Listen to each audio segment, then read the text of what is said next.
It's time for Oliver. Well. It's hard to believe that for over 20 years, John Boy has been joining Billy in the broadcast studio weekday mornings to bring their unique brand of down-home family humor to an ever-growing, fiercely loyal audience. He always dreamed of the day he'd achieve his fame and stardom, and look at him now. He serves as a shining example of what makes this country great. The chance for an average Joe to reach his lofty goals, despite the lack of any real skill or talent.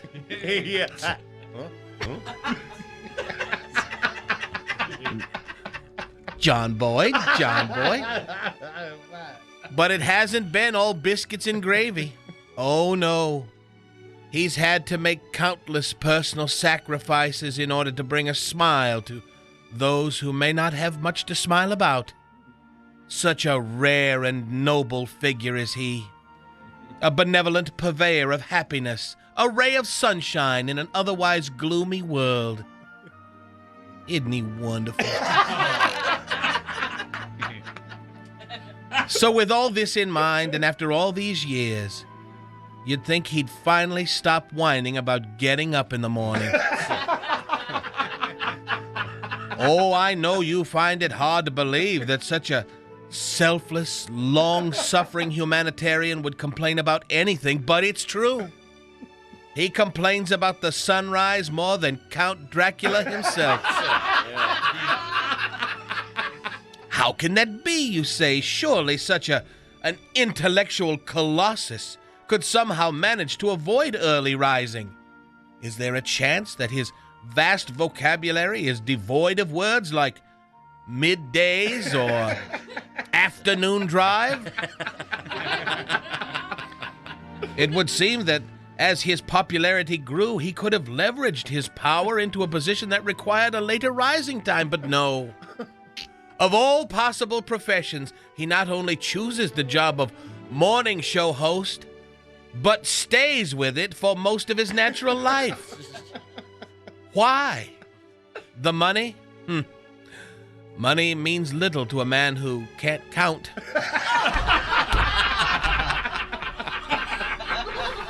Fame? With that sparkling personality and faultless charm, he'd be famous if he was a dog catcher. The answer, my friends, is simple. He suffers for the fans. Now, seriously, what kind of show would this be if John Boy spent his time pissing and moaning about his sorry lot in life, wallowing in self-pity, and wiping away his tears with his enormous paycheck? Well, I'll tell you what kind of show it would be. The exact same one it is now.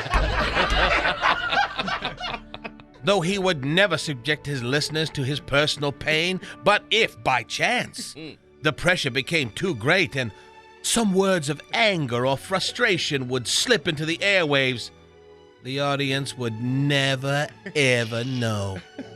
Because John Boy always finds a way to smile through his pain. He'd deal with it through his humor. Because he knows if it wasn't for the fans, he wouldn't be here. He'd be home in bed.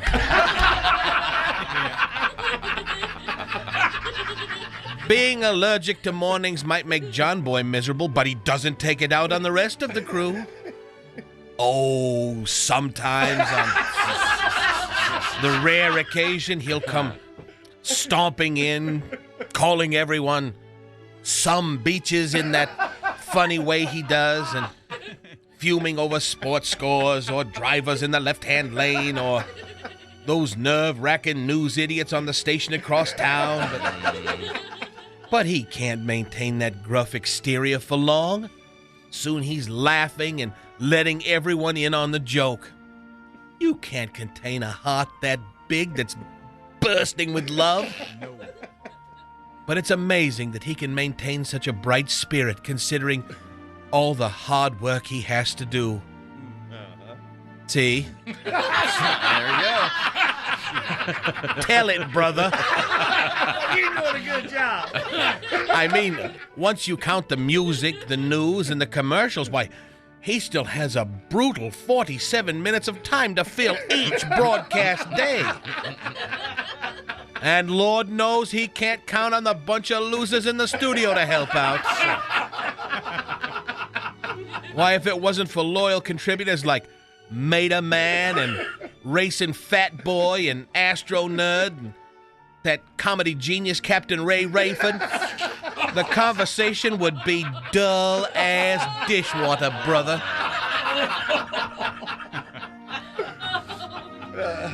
Now, even though John Boy might sometimes wish it were all over, he knows there are millions of listeners out there who'd be lost without him. Many of them have grown up listening to The Big Show, which I'm sure has affected test scores nationwide. In fact, lots of people even get up early so they can hear the whole show. That's dedication. The exact same dedication exhibited by their host. And why shouldn't he be dedicated? The gigantic inconvenience of having to actually wake up in the morning does have a nice byproduct. The listeners have rewarded his sacrifice by making him wealthy beyond the dreams of Midas. They happily shell out their hard-earned American dollar to buy wacky catchphrase T-shirts, a variety of grillin' sauces, and jerky, supposedly made out of beef. The jury is still out, as they say. And they collect those amusing little CDs like they affected the gold standard. Not bad for a guy that can't say 2 bottles for $1. Even with a cue card. But at what price? I ask you. 2 bottles $1. You just said. Billy? All of John Boy's suffering sure doesn't bother his selfish listeners. They laugh and laugh as they shovel manure or drive trucks cross country or labor in construction or risk their lives as firefighters, police officers, or emergency aid workers, not once considering that all of John Boy's hayseed antics mask his anguish of having to obey the alarm clock. Do you think our troops overseas and the military bases stateside that listen to the show ever spend a nanosecond to consider his sacrifice? Of course not. So like it or not, happy or sad, sick or well, he'll brave the rooster's crow, force a jovial smile, and be there for you. Some people can be so selfish. Yeah, y'all listen to it.